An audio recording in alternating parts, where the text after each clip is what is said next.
এক ভিআইপি, এতদিন কি উনি ভিআইপি ছিল না? ওনার তো মুমূর্ষ অবস্থায় ভিআইপি দিয়ে আমরা কি করুম? আমাদের দরকার তার সন্তানকে তার পাশে আনার। একটা সন্তান মার কাছে আসলে মা অনেকটা সুস্থ হয়ে যায়। তার সন্তান তার মার কাছে আনা, তারে ভিআইপি পারমিশন না দিয়া আগে তার সন্তান তার মার কাছে আইনা দেখ। তার সন্তান মা সন্তান পাইলে এমনি অর্ধেক সুস্থ হয়ে যাবে, অর্ধেক মা সন্তান পাইলে এমনি সুস্থ হয়ে যাবে। বাকিটা হয়তো এই সরকার চাইলে আরও বড় ডাক্তার আনতে পারে, আরও বড় চিকিৎসা করতে পারে। একটা সরকার চাইলে অনেক কিছু পারে, অনেক ক্ষমতা সরকারের। সরকার আমাদেরকে অনেক কিছু দেখাইতে পারে, অনেক খুশি করতে পারে। আমি তখন ছোট ছিলাম যখন জিয়াউর রহমান মারা যায়।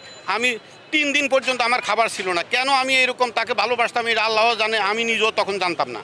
এখন তো আমি আমার মন প্রাণ দিয়ে, আমার জীবন দিয়ে আমি বিএনপিকে ভালোবাসি, খালেদা জিয়ারে ভালোবাসি।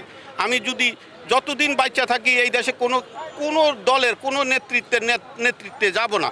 আমরা একমাত্র খালেদা জিয়ারে চিনি। খালেদা জিয়া ছাড়া আমাদের দ্বিতীয় কোনো বিকল্প নাই। এবং আজকে সে মুমূর্ষু অবস্থা, আল্লাহর জন্য তাকে সুস্থ করে। এটা দেশবাসীর কাছেও আকুল আবেদন, তার জন্য দোয়া করে।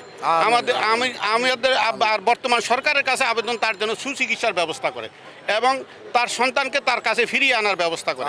তার সন্তানকে এই সরকার চাইলে 24 ঘন্টার ভিতরে তার বৈধ পাসপোর্ট দিয়ে তার কাছে ফিরিয়ে দিতে পারে, কিন্তু সরকার দিতেছে না। কেন দিতেছে না তাও হয়তো আমাদেরকে বললে, দেশবাসীরে বললে যে এই কারণে তারটা হইতেছে না, সে আইতে পারতেছে না, তবু তো আমাদের মনে সান্ত্বনা পাইতো যে এই সমস্যা। কিন্তু আমরা বুঝতেই পারতেছি না কেন সে আইতে পারতেছে না। সে বাংলাদেশের একজন বৈধ নাগরিক, সে তিনবারের প্রধানমন্ত্রীর সন্তান, বাংলাদেশের প্রেসিডেন্টের সন্তান, বাংলাদেশের মুক্তিযোদ্ধার সন্তান, স্বাধীনতার সেই ঘোষকের সন্তান। সে পাসপোর্ট পাইতেছে না, সে দেশে আসতে পারতেছে না। তো আমাদের দেশে কোথায় আছি আমরা? এটা কেমন দেশ? এটা কেমন কারণ?